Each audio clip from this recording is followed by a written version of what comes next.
In the headlines, a big clue on the MAGA future. U.S. President Donald Trump signals who he sees as the future of the MAGA movement, hinting that his Vice President JD Vance could be the heir apparent, but says the final decision is still far off. In South America, Brazil's ex-President Jair Bolsonaro is under house arrest. This after the Supreme Court says he violated conditions tied to an alleged coup plot. The case is drawing reactions, including from Trump himself. $1 billion arms boost for Kyiv. 4 NATO countries agreed to jointly buy American weapons for Ukraine under a new plan. This massive order aims to bolster Ukraine's defenses as its war against Russia drags on.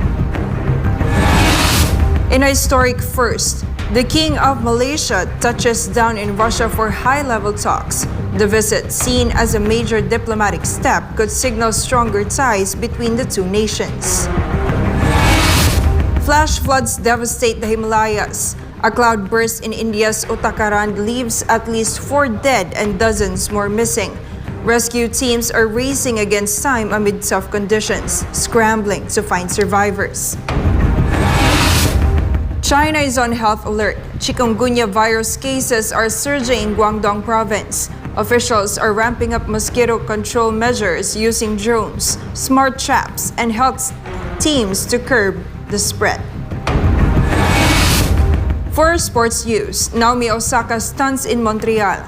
The tennis star reaches the Canadian Open quarters just days after splitting with her coach. And in the entertainment world, Lady Gaga leads this year's VMA nominations with 12 nods, putting her ahead of Bruno Mars and Kendrick Lamar.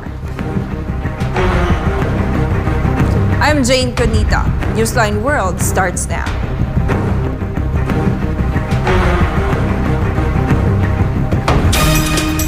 United States President Donald Trump is signaling who he sees as the future of the Make America Great Again or MAGA movement, hinting that his current Vice President JD Vance may be first in line. Speaking at the White House, Trump praised his running mate, calling him the most likely successor, but stopped short of endorsing anyone outright. Trump noted that other GOP leaders like Secretary of State Marco Rubio remain in the mix, suggesting that alliances within the party could still evolve. But Trump emphasized it's too early to make any firm declarations.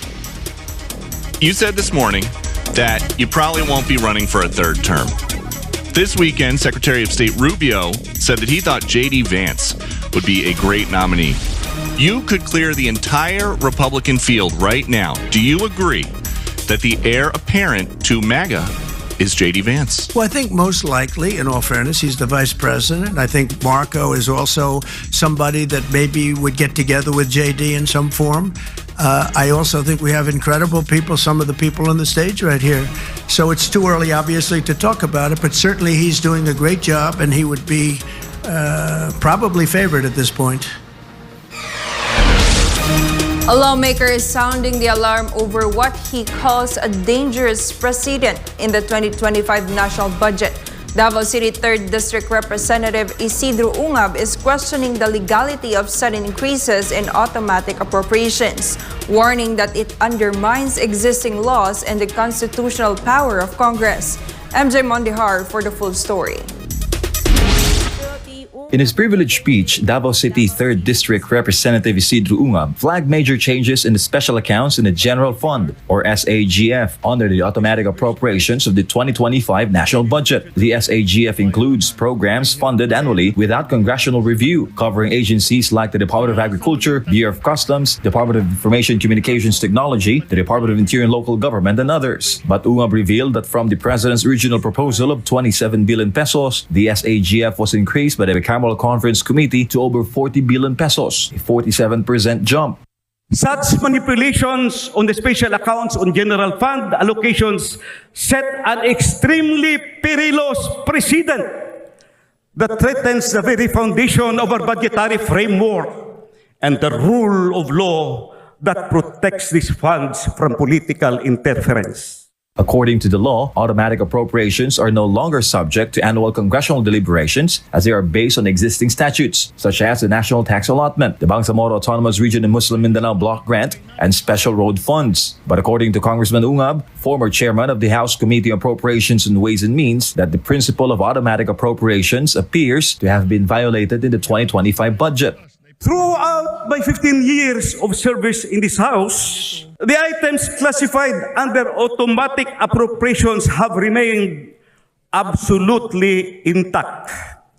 These appropriations have been consistently recognized and respected by the House Committee on Appropriations, the Senate counterpart, and both chambers of Congress as legally mandated expenditures that are explicitly protected by their enabling laws. These automatic appropriations must not be subjected to alteration or amendment as they constitute non-discretionary obligations established by law. Because of this, Ungab questioned the bicameral committee's action in approving the 2025 budget.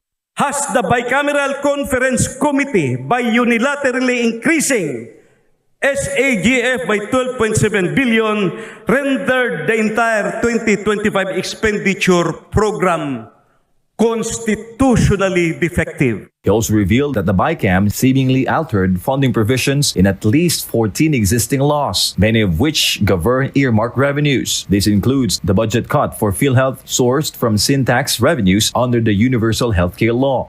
The Constitution vests in Congress the power of the purse, but more crucially, it requires us to exercise this power with faithfulness to existing statutes. The General Appropriations Act cannot amend or override special laws previously enacted by Congress. In the end, Congressman Ungab appealed to fellow lawmakers to respect existing laws and safeguard the integrity of the national budget.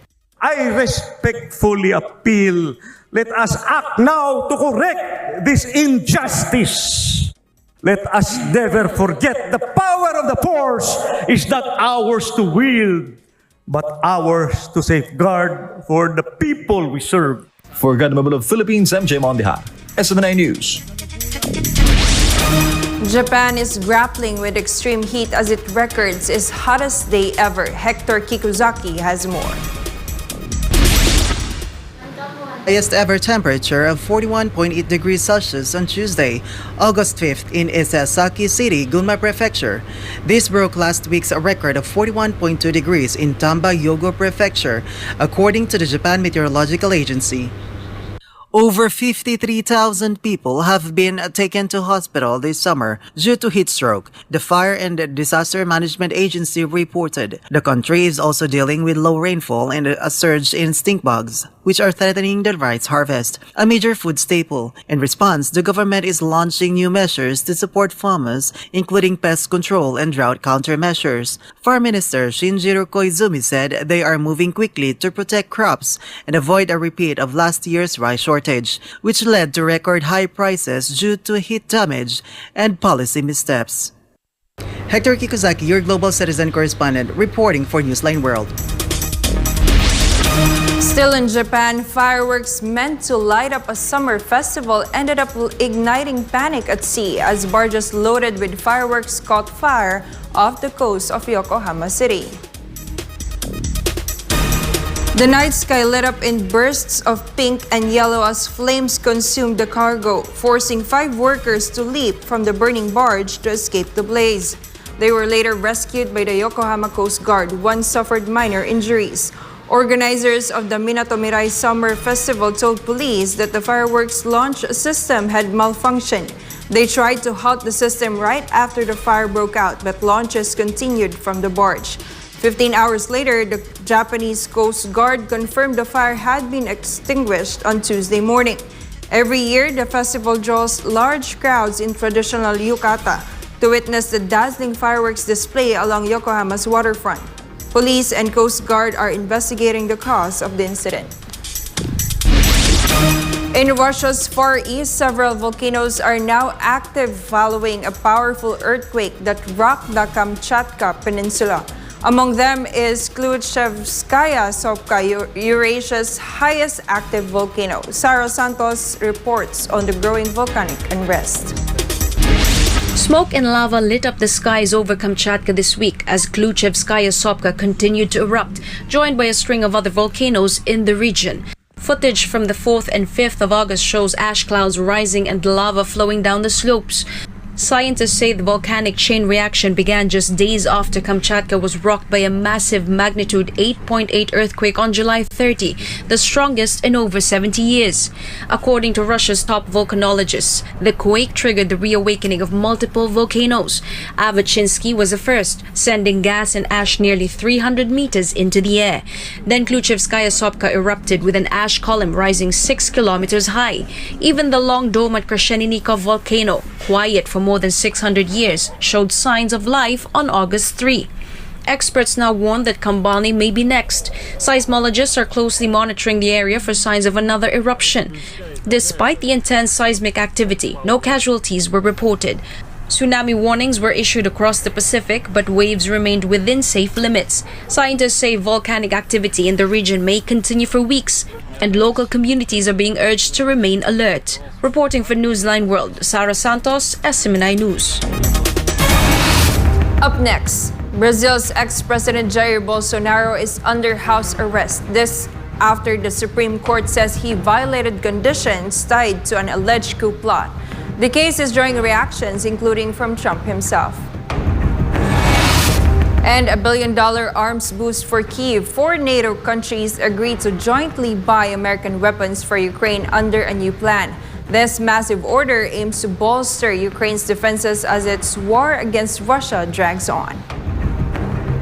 More news when Newsline World returns.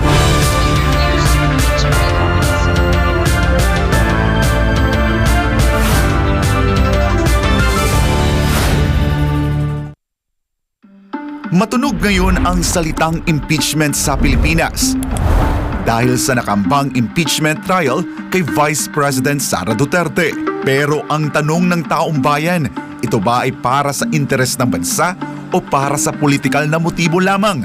Sa ilalim ng saligang batas, may mga opisyal ng pamahalaan na maaaring tanggalin sa pwesto sa pamamagitan ng impeachment. Kabilang dito ang Pangulo, Pangalawang Pangulo, mga mahistrado ng Korte Suprema, mga miyembro ng Constitutional Commission at ang Ombudsman.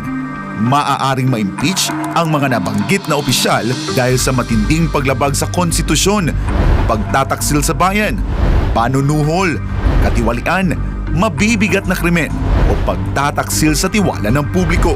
Sa kasaysayan ng Pilipinas, ilang matataas na opisyal na ang humarap sa impeachment trial. Noong taong 2000, si Pangulong Joseph Erap Estrada ang unang Pangulo ng bansa na humarap sa isang impeachment trial. Taong 2011 naman, si Ombudsman Mercedes Gutierrez ay naharap din sa impeachment dahil sa umano'y kapabayaan sa pag-aksyon sa mga kaso ng katiwalian. Hindi na siya humarap sa pagdinig sapagkat bago pa magsimula ang impeachment trial ay nagbitiw na ito sa pwesto. Noong 2012, si Chief Justice Renato Corona ay napatalsik naman mula sa Korte Suprema sa unang pagkakataon na impeach ang isang Chief Justice matapos mapatunayang hindi niya idineklara ang kanyang Statement of Assets, Liabilities, and Net Worth o SALN ng buo. Ano nga ba ang proseso ng pag-impeach sa isang mataas na opisyal batay sa konstitusyon? Maaaring magsampa ng reklamo ang isang miyembro ng Kongreso o isang mamamayan basta may sumusuportang kongresista. Kapag 1/3 ng mga miyembro ng Kamara ang sumang-ayon, tuloy na agad ang proseso ng impeachment sa Senado. Sa sandaling maaprubahan ito ng House of Representatives, binubuo na ang Articles of Impeachment, isang dokumento na naglalaman ng mga aligasyon o batayan para sa impeachment. Pero tandaan, walang impeachment proceedings na maaaring isampa laban sa parehong opisyal ng higit sa isang beses sa loob ng isang taon. Ang Senado naman ang magsisilbing impeachment court kapag ang Pangulo ang nililitis, ang punong mahistrado ang namumuno, ngunit hindi bumoboto. 2/3 ng mga senador ang kailangan para hatulan ang opisyal. Anong parusa? Pagkakatanggal sa pwesto at diskwalifikasyon na makabalik sa gobyerno. Ang impeachment ay hindi simpleng usapin sa politika. Isa itong seryosong proseso na maaaring makaapekto sa kinabukasan ng bansa. Kaya sa panahong puno ng ingay at intriga, kinakailangan nating maging mapanuri, patas at maging makabayan. Bantayan natin ang katotohanan, pumanig tayo sa hustisya at higit sa lahat, unahin natin ang interes ng sambayanang Pilipino.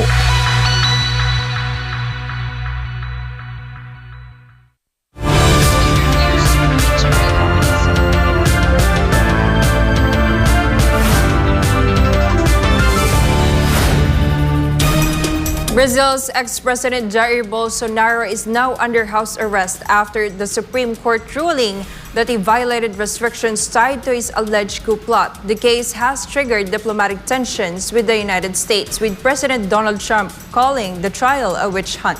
Joy Tabanao reports. Brazil's Supreme Court has placed former President Jair Bolsonaro under house arrest, saying that he breached court-ordered restrictions linked to his ongoing trial for attempting to overturn the 2022 election. Justice Alexandre de Moraes, who leads the case and is sanctioned by the U.S., says Bolsonaro used social media accounts of his sons to post messages inciting attacks on the judiciary and encouraging foreign intervention. The Brazilian court also banned him from using mobile phones and receiving visitors, except his lawyers or those pre-approved by the court. The ruling follows the weekend rallies by pro-Bolsonaro supporters in cities across Brazil, where his son, Flavio, a sitting senator, briefly put him on speakerphone before posting and later on deleting a video of the call online. Bolsonaro's lawyers deny any violations and say they will appeal.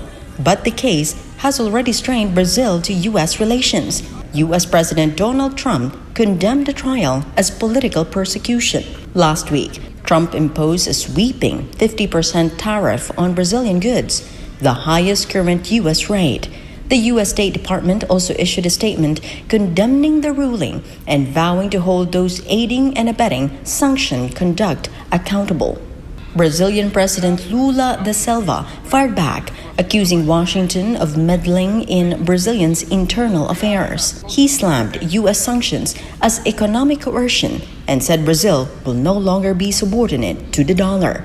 Trump has also warned of further tariffs against BRICS, nations like Brazil, claiming they are plotting to dethrone the U.S. dollar, a claim the bloc strongly denies. This is Joy Tabanao, your citizen correspondent for God and my beloved Philippines. 4 European allies are stepping up their military support for Ukraine under a new NATO initiative. These countries will jointly purchase $1 billion worth of weapons from U.S. stockpiles in a move aimed at bolstering Ukraine's defense against Russia. Prince Tripoli for the details.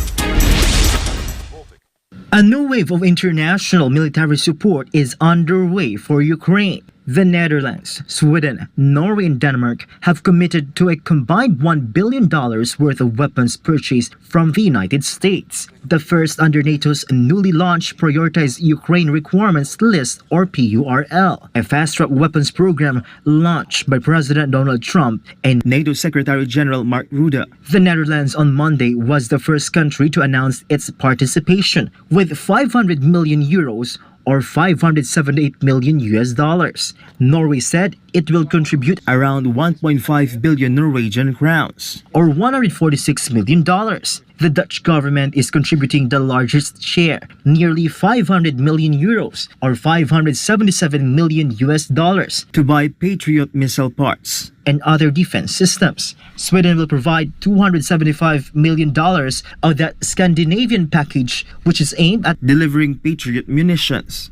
anti-tank weapons and other battlefield supplies. The announcement marks one of the largest multilateral arms contributions since the war began. Meanwhile, the United States will release the weapons in $500 million tranches, allowing for faster and more direct delivery under the PURL framework. Ukrainian President Volodymyr Zelensky welcomed the initiative, calling it a foundation for long-term security across the continent. Zelensky also revealed that he spoke with President Trump recently, just 3 days before the American president stated the deadline for Russia to present a peace proposal. While the contents of their discussion remain undisclosed, Zelensky mentioned they covered sanctions and bilateral defense cooperation.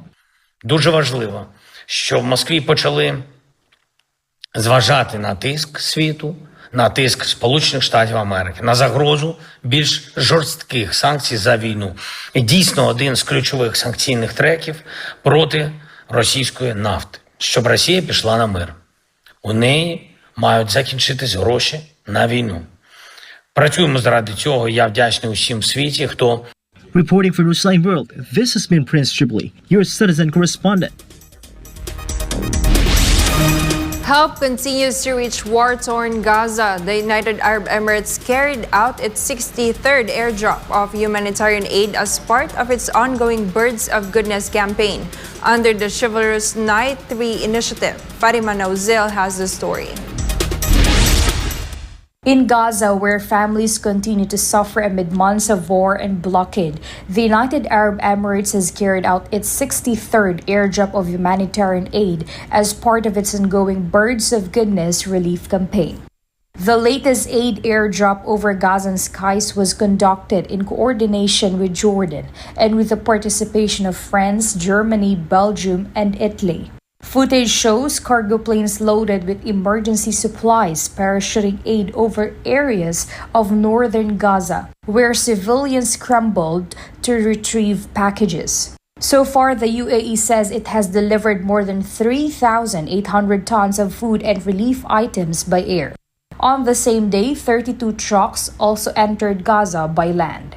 Meanwhile, the situation on the ground remains dire. According to Gaza's health ministry, over 61,000 people have been killed and more than 150,000 injured since the war began in October 2023.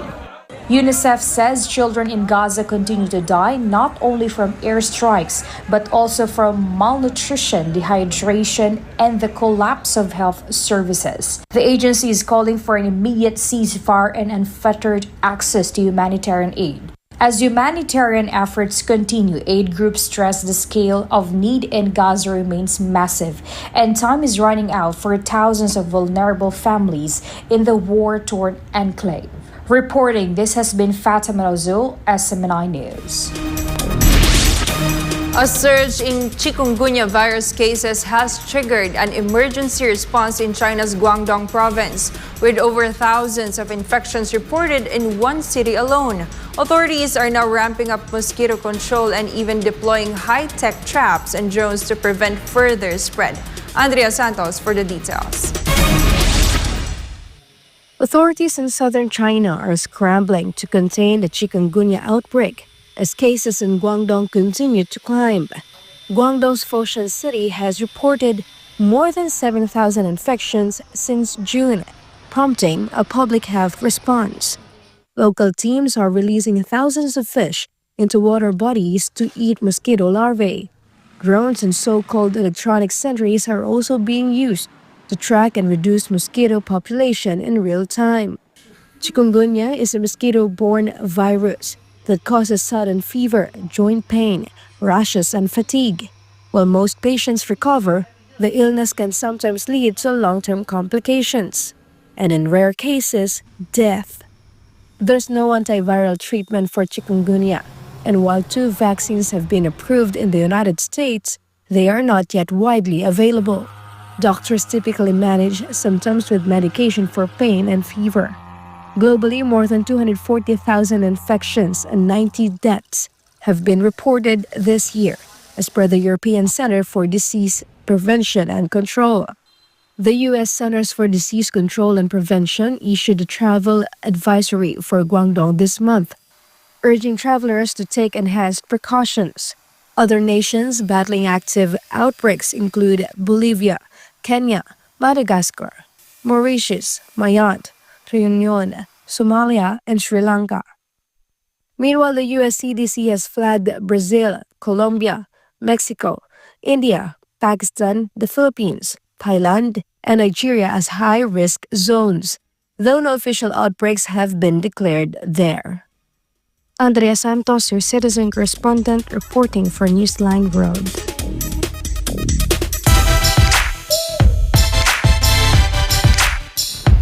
Big moves in our sports update today. Rashid Khan dazzles on debut as the Invincibles crushed London Spirit in the 100, while Naomi Osaka storms into the Canadian Open quarterfinals just days after parting ways with her coach, Patrick Mouratoglou. Here's Carlo De La Peña for our sports news. After choosing to bat first, London Spirit quickly crumbled as the Oval Invincibles bowled them out with ease. They were dismissed for just 80 runs in 94 balls, the second lowest total ever recorded in the men's division of the 100. On his debut, Rashid Khan made an immediate impact, claiming 3 wickets for only 11 runs. He was well supported by England all-rounder Sam Curran, who also took 3 wickets for 18 runs, including a 47.1 miles per hour delivery, now recognized as the slowest wicket-taking ball by a seamer in the tournament's history. Despite the challenging pitch conditions, the Invincibles chased down the target comfortably with 31 balls to spare, a strong statement from the reigning champions as they begin their title defense in a dominant fashion. Naomi Osaka and coach Patrick Mouratoglou ended a 10-month partnership just ahead of the Canadian Open. Now ranked number 49 in the world, Osaka is showing signs of a comeback, powering through the Canadian hardcourt swing, where she has historically thrived. Osaka has now reached the quarterfinals in Montreal and is set to face Alina Svitolina Tuesday night for a spot in the semis. She says she's focused on building momentum on the surface that suits her best. Osaka is still eyeing her first WTA title since winning the Australian Open in 2021. And with the US Open just weeks away, her timing couldn't be better. This is Carlo De La Peña bringing you the latest sports news.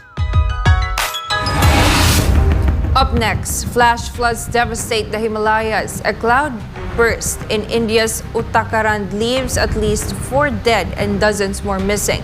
Rescue teams are racing against time amid tough conditions, scrambling to find survivors. And a historic first, the King of Malaysia touches down in Russia for high-level talks. The visit, seen as a major diplomatic step, could signal stronger ties between the two nations. Newsline World will be back after the break.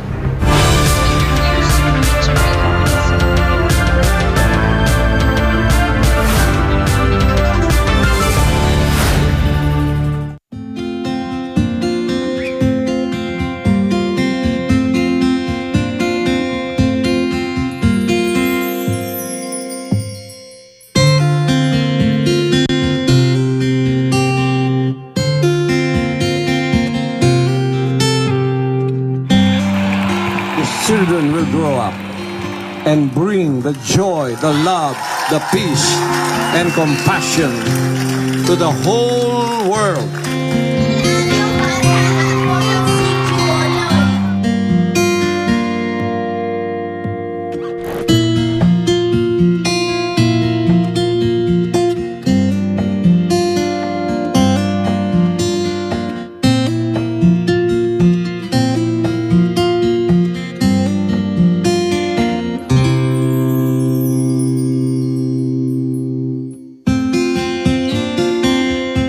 We only have one planet. We only have one Earth. And I hope that this new generation of children that we have reached out will become millions and billions and bring peace on Earth. Bring peace to humanity.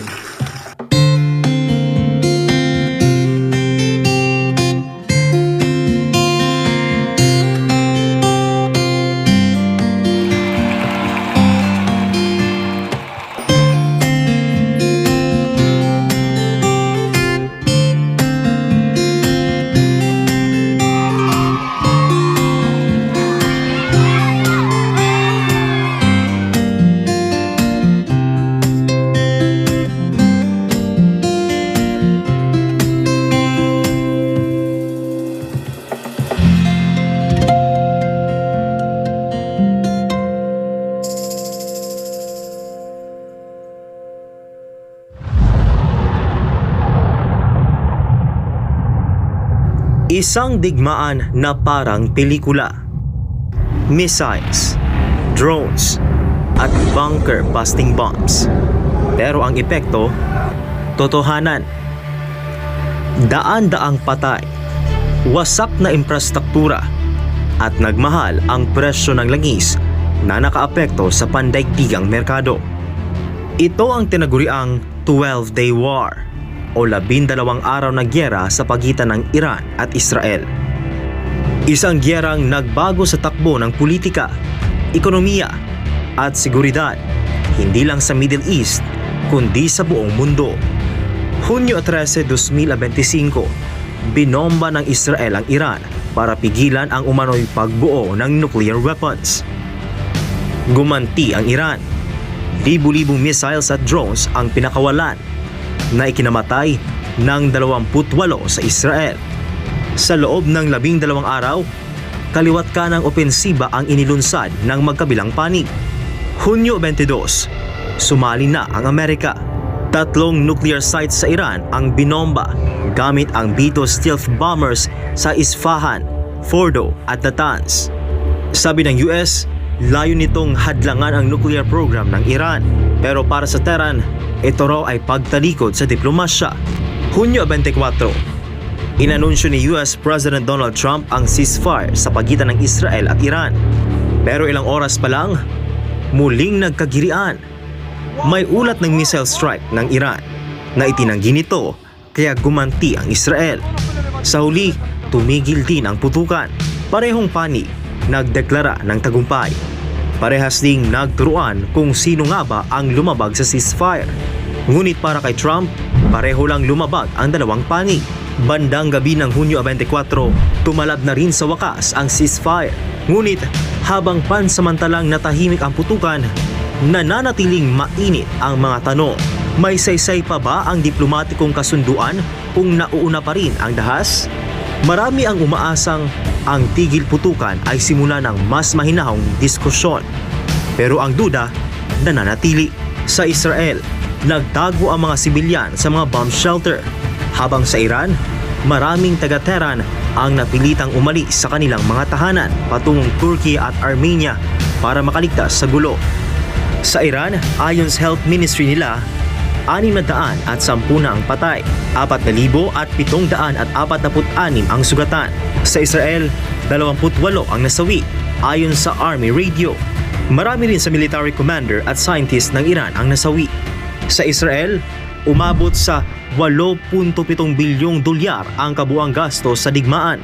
Katumbas ito ng halos 725 milyong dolyar kada araw sa loob ng 12 araw, habang ang Iran nahirapang makabangon dahil sa nasirang pasilidad.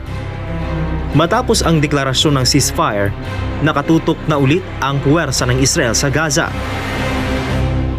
Ang Iran walang plano na agad makipagnegosasyon sa Estados Unidos.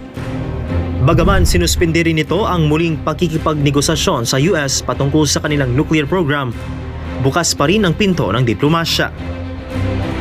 Tuloy pa rin ang nuclear program ng Iran na iginiit nilang para sa mapayapang layunin. Git pa nila, lalo pa raw paiipingin ang pagsulong nito sa gitna ng tensyon. Sa kasagsagan ng tensyon, nagbanta ang Iran na isasara ang Strait of Hormuz, isang makitid na lagusan kung saan dumadaan ang halos 20% ng langis sa buong mundo. Bagamat hindi pa ito isinara, nagdulot na ng panig ang banta ng Iran. Tumaas ang presyo ng langis. Umabot sa $78 kada barrels ang crudo. Damang-dama ng buong mundo ang epekto ng digmaan. Ang pandaigdigang merkado nataranta. Sa kasagsagan ng gyera, bumagsak ng 2% ang US S&P 500 at tumaas ng 30% ang gastos sa maritime insurance na nagpabigat sa kalakalan sa Asya. Sa Pilipinas, na umaas sa imported na langis, lalong tumaas ang presyo ng gasolina, LPG at bilihin na nagpalala sa inflation. Ang mga Pinoy na nasa Middle East na nais bumalik sa Pilipinas dahil sa takot na hirapan makauwi. Kapag tumataas ang presyo ng langis, sumasabay din ang gasto sa produksyon ng mga bilihin, kaya't ramdam ang epekto nito hindi lang sa petrolyo kundi sa buong ekonomiya. May panukalang fuel subsidy para sa mga PUV. Pero sapat kaya ito?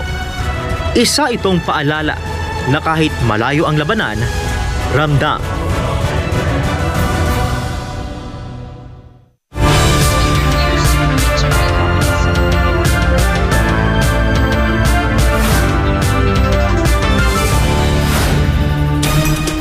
In northern India, flash floods triggered by a sudden cloud burst have left a trail of devastation in the Himalayan state of Uttarakhand. At least 4 people are confirmed dead, with over 50 still missing. Rescue operations are now in full swing. Carla Abellana reports. Raging floodwaters tore through Darali village in Uttarkashid district on Tuesday, engulfing homes, sweeping away buildings, and leaving entire families missing. Drone and cell phone video shows torrents of muddy water smashing through the remote village. Debris piling up so high, some rooftops are barely visible. The disaster struck after a cloud burst, a short but intense burst of rain, triggered a massive mudslide in the nearby Kirgad Valley, a known flash flood zone during India's monsoon season. Rescue teams from the Army, National Disaster Response Force, and local authorities are working on a war footing, according to Uttarakhand Chief Minister Pushkar Singh Dhami. 3 helicopters have been requested as search efforts intensify. Officials say the death toll could have been much higher. Most villagers were attending a fair when the flood struck. India's Prime Minister Narendra Modi offered condolences and vowed full government support for the relief effort. Schools in nearby districts, including Dehradun and Haridwar, have been ordered shut as more rain is forecast. Experts warned the cloudbursts like this are becoming more frequent, blamed on climate change and unchecked development in vulnerable mountain zones. Back in 2013, similar floods in Uttarakhand killed over 6,000 people. The World Meteorological Organization now calls such disaster a distress signal from Earth's destabilizing water cycle. Rescue teams say the next 48 hours are critical. More rain is expected, and the search for the missing continues in treacherous conditions. Reporting for Newsline World, Carla Abellana, SMNI News. Malaysia's King Sultan Ibrahim is in Russia for a historic state visit, his first since ascending the throne. The trip is seen as a major step toward deepening ties between the two countries, with high-level talks set at the Kremlin and meetings with top Russian business leaders. Franco Baranda has more. Touching down in Moscow Tuesday evening, His Majesty Sultan Ibrahim Iskandar, the 17th King of Malaysia, began a 6-day state visit at the invitation of Russian President Vladimir Putin. His arrival marks a milestone in Malaysia-Russia relations, signaling growing cooperation between the two countries. The King's aircraft landed at Vnukovo II International Airport. He was welcomed by senior Russian officials, including the Minister of Science and Higher Education, Valery Falkov, and Deputy Foreign Minister Alexander Pankin. Accompanying His Majesty were top Malaysian officials, Defense Minister Mohammed Khalil Nordin, Foreign Ministry Secretary General Amran Mohammed Zain, and Malaysian Ambassador to Russia, Cheong Lun Lai. On Wednesday, Sultan Ibrahim heads to the Kremlin for talks with President Putin. The agenda: expanding cooperation in trade, technology, and energy. The two leaders are also expected to discuss sustainable development and cultural exchange. The king will also meet with Russian business leaders to discuss investment opportunities, highlighting Malaysia's push to strengthen economic diplomacy. The visit will conclude with a formal state dinner hosted by President Putin. Seen as a reflection of Malaysia's active role on the global stage, the visit also reinforces the symbolic power of the monarchy in modern diplomacy. Sultan Ibrahim is also scheduled to visit key innovation and industrial hubs during the trip, with more announcements expected in the coming days. Reporting for Newsline World, Franco Baranda, SMNI News. President Ferdinand Marcos Jr. is pushing for stronger health ties with India after meeting one of its top officials in New Delhi. The courtesy call comes as both countries explore ways to improve healthcare, with India offering a model the Philippines could follow. Creselyn Catarong reports. President Ferdinand Marcos Jr. met with Bharatiya Janata Party chair and India's Minister of Health and Family Welfare, Shri Jagat Prakash Nadda, during a courtesy call held at the Taj Mahal Hotel in New Delhi on Tuesday. The meeting focused on strengthening health cooperation between the Philippines and India. According to Philippine Health Secretary Ted Herbosa, who was present during the discussions, the BJP proposed a health collaboration initiative aimed at exchanging medical expertise and best practices in healthcare systems. And yung unang part of the meeting, we discussed the healthcare system of India, how they have covered with costs yung about 600 million individuals in India for maternal care, hypertension check, cancer of the breast, and oral cancer, and even cervical cancer. The Bharatiya Janata Party, India's ruling political party since 2014 under Prime Minister Narendra Modi, is the largest political organization in India in terms of parliamentary and state legislative representation. Under its leadership, India has launched significant healthcare reforms, many of which could offer valuable insights for the Philippines. So napakaganda, nakakapag-provide sila, ginagamit nila yung ASHA workers nila, which are similar to our barangay health workers, to navigate them to get good healthcare. So it's a model we can use, and then may telemedicine sila. Meron tayong bilateral with India. So this is on health and different things. Prior to this, President Marcos Jr. and Prime Minister Narendra Modi held a bilateral meeting at Hyderabad House in New Delhi, marking a significant step forward in Philippine-India relations, as both leaders officially elevated ties to a full-fledged strategic partnership. Joined by their respective cabinet secretaries, the two leaders discussed a broad range of issues, including defense cooperation, health initiatives, and economic collaboration. This has been Creselyn Catarong, SMNI News.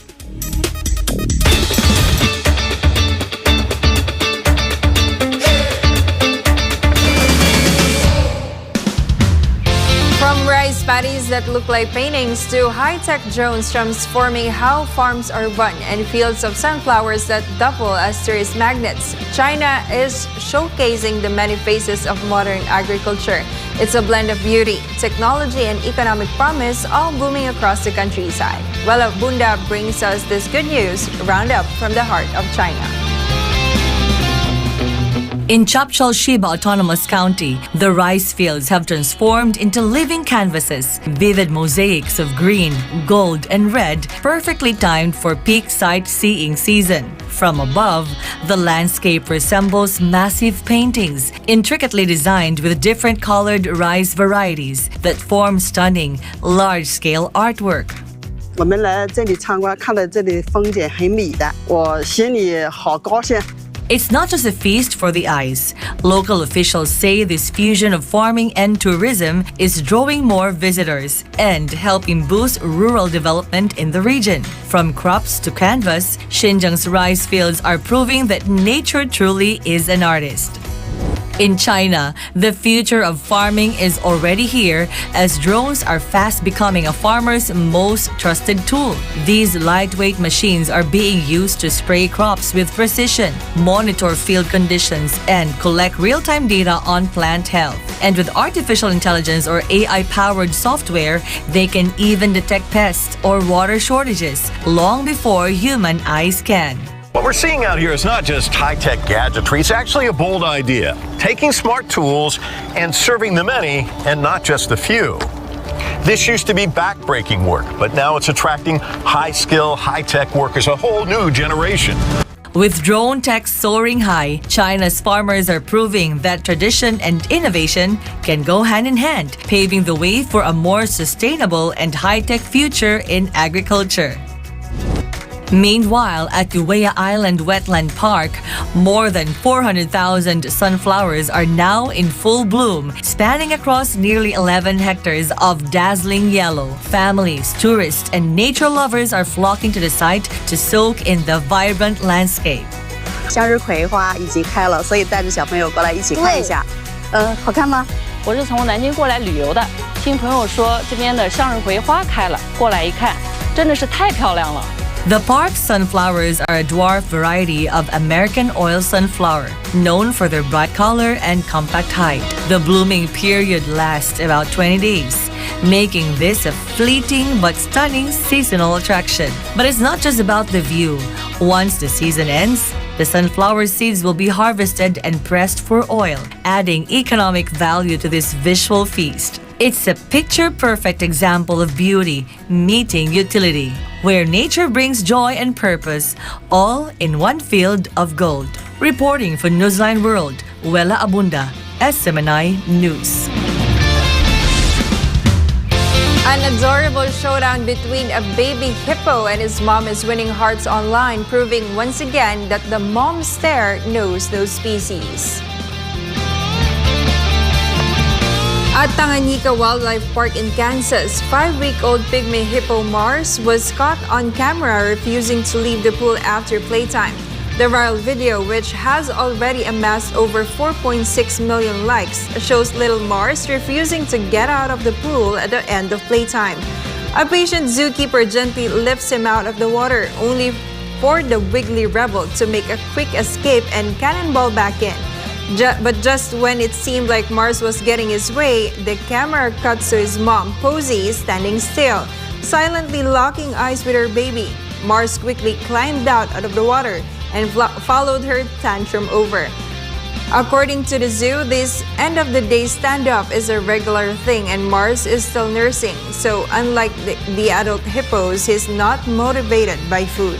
Viewers online are calling it peak mom energy, proof that sometimes one look really does say it all.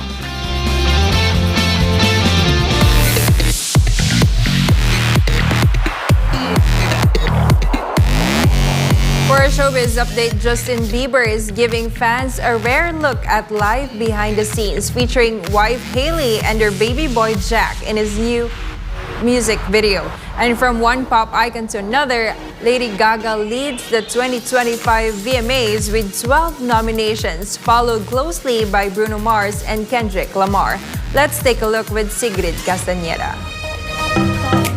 Pop star Justin Bieber is giving fans a rare look at life off stage, with his one-year-old son Jack making a subtle debut in his new music video. In the black and white visual for Yukon, Bieber also shares quiet moments with wife Hailey. Shot in Spain and Italy, the video was directed by Cole Bennett and filmed in a nostalgic vintage style. Jack's face remains mostly hidden, honoring the couple's choice to keep him out of the spotlight. Fans are calling it one of Bieber's most personal videos yet. Yukon is the second single of his new album, Swag, a softer side of Bieber and a glimpse of the family behind the fame. American singer and mother monster Lady Gaga took center stage at the 2025 Video Music Awards, leading the pack with an impressive 12 nominations. Right behind the global pop icon is Bruno Mars, Lady Gaga's collaborator on Die With A Smile, racking up 11 VMA nominations, followed closely by Kendrick Lamar with 10 nominations. That's not all. Lady Gaga is also up for the Artist of the Year award, a milestone she's achieved before, having previously won awards like Best New Artist and Best Female Video. Video of the Year nominees includes Ariana Grande for Brighter Days Ahead, Billie Eilish for Birds of a Feather, Kendrick Lamar for Not Like Us, Rosé and Bruno Mars for Apata, Sabrina Carpenter for her Man-Child, and also The Weeknd and Playboi Carti for their collab single, Timeless. 7 artists are nominated for Artist of the Year. Several artists are nominated for both Video of the Year and Song of the Year, including Billie Eilish, Lady Gaga and Bruno Mars for Die With A Smile, and Rosé and Bruno Mars for Apata, and also Sabrina Carpenter and 6 other standard artists on the list. Aside from Video of the Year, Artist of the Year, and Song of the Year, Lady Gaga also earned nominations for Best Collaboration, Best Pop, and Best Album. Meanwhile, her latest release, Abracadabra, scored 6 nods, which are Best Direction, Best Art Direction, Best Cinematography, Best Editing, and with. This is Sigrid Castañeda, your citizen correspondent, bringing you latest showbiz. U.S. President Donald Trump is setting the stage for what he calls the greatest Olympics ever. Trump has signed an executive order creating a sweeping federal task force to support the 2028 Summer Games in Los Angeles. Val Divina Gracia has the full story. At the White House on Tuesday, Donald Trump signed an executive order mobilizing nearly every corner of the federal government to help deliver a safe and spectacular 2028 Olympics.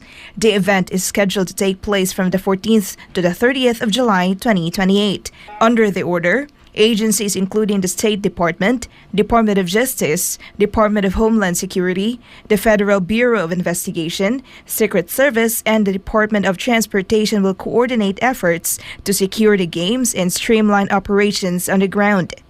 The goal? A smooth, secure Olympics that lives up to America's promise and its history.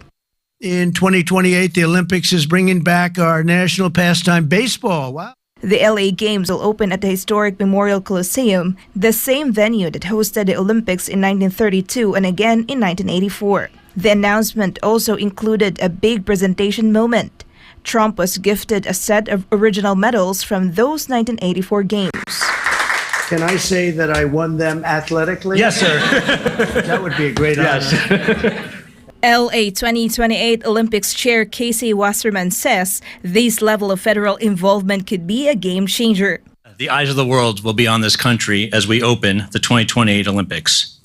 We expect more than 150 heads of state will come to the Games. We'll host approximately 11,000 Olympic and 4,500 Paralympic athletes. This will be the equivalent of producing 7 Super Bowls a day, sir, for 30 days.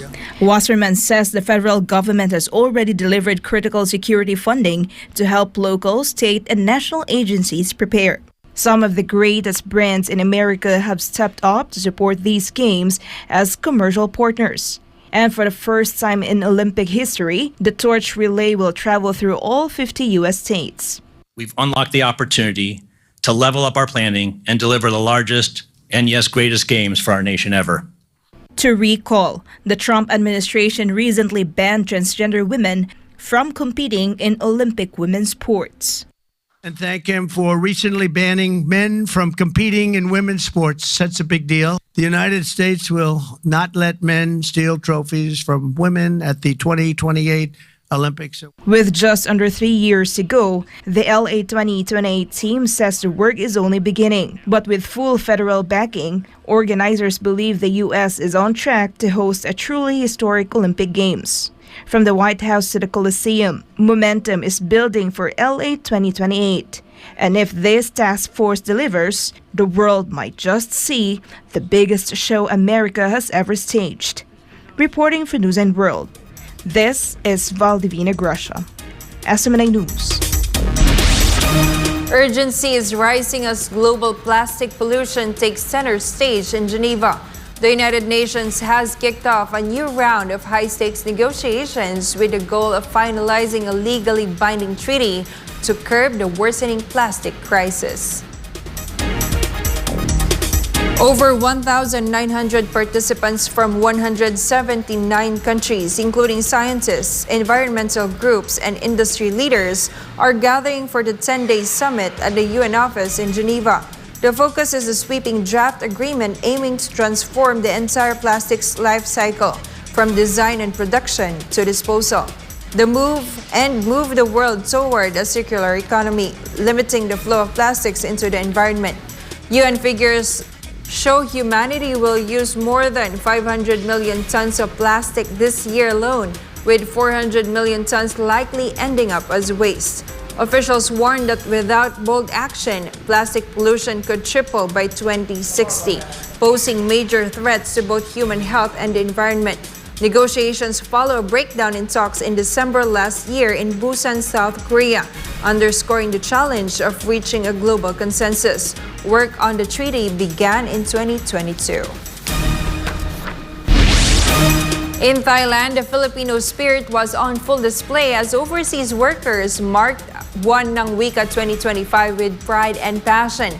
With traditional games, heartfelt performances, and a strong sense of community, the event proved that love for language and heritage knows no borders. This story from Anisa de Guzman. Led by KOJC Thailand in partnership with the Green Rice Movement Thailand and the overseas Filipino workers, a vibrant celebration of Buwan ng Wika took place for 2025 in Thailand.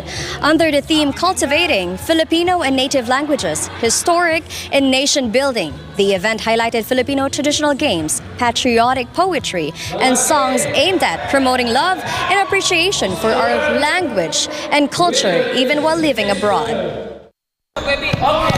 From patentero to poetry, from sipa to singing, the Filipino community in Thailand pulled out all the stops to celebrate this year's National Language Month with pride and passion.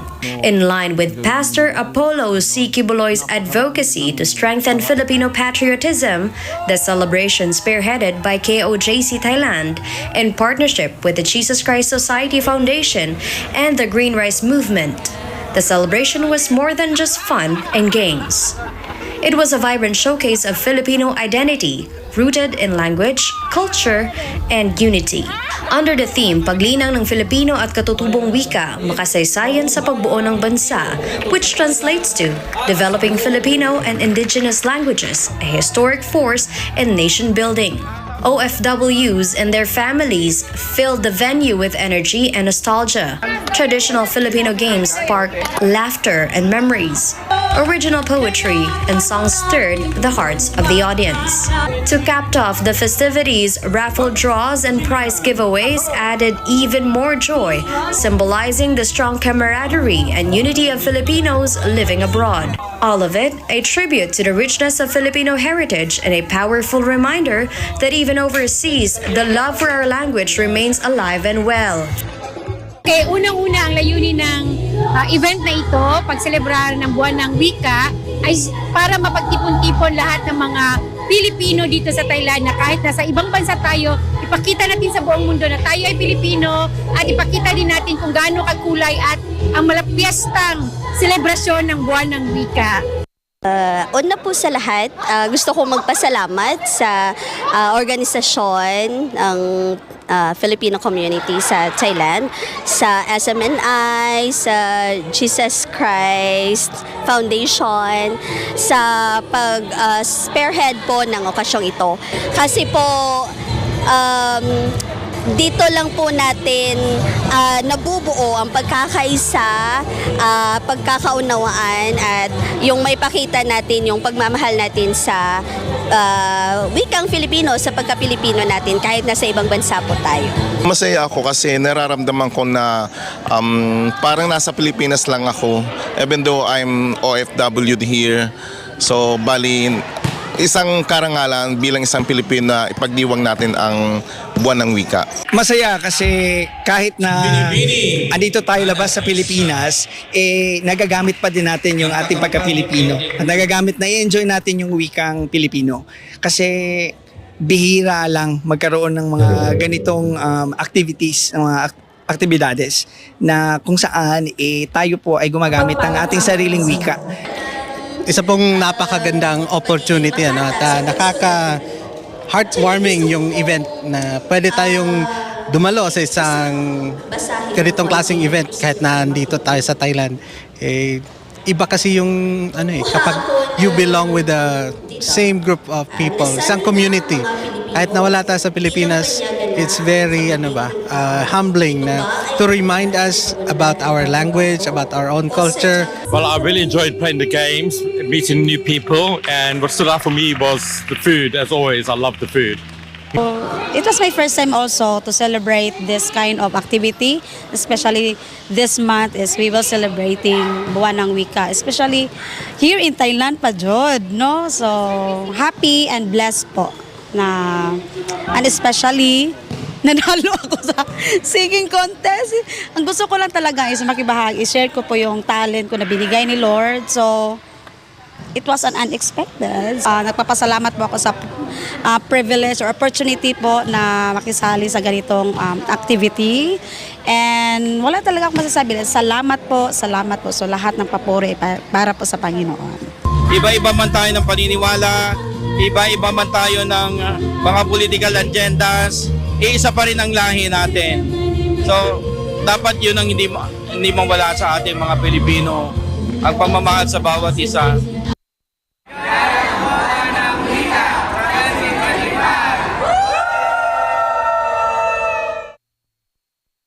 Through the collaborative efforts of KOJC Thailand, Green Rice Movement Thailand, and the dedicated Filipino community, the spirit of unity and love for our language was proudly showcased. From traditional games to meaningful poems and songs, a truly historic celebration touched the hearts of every Filipino in Thailand. I'm Anissa de Guzman, your global citizen correspondent for God and our beloved country, the Philippines. And before we end, may you be inspired with the words of the sun.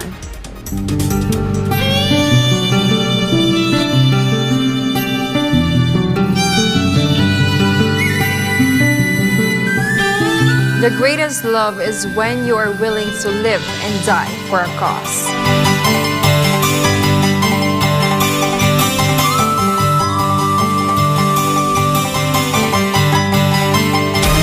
And that's all for this edition of Newsline World. For God and my beloved country, the Philippines, I'm Jayne Codnita. Thank you for watching. Goodbye.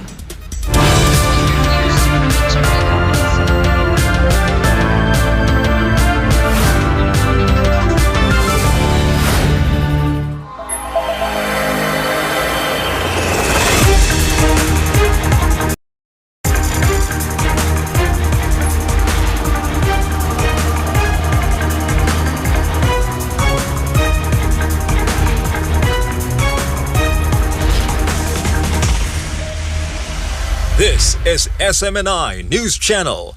Truth that matters.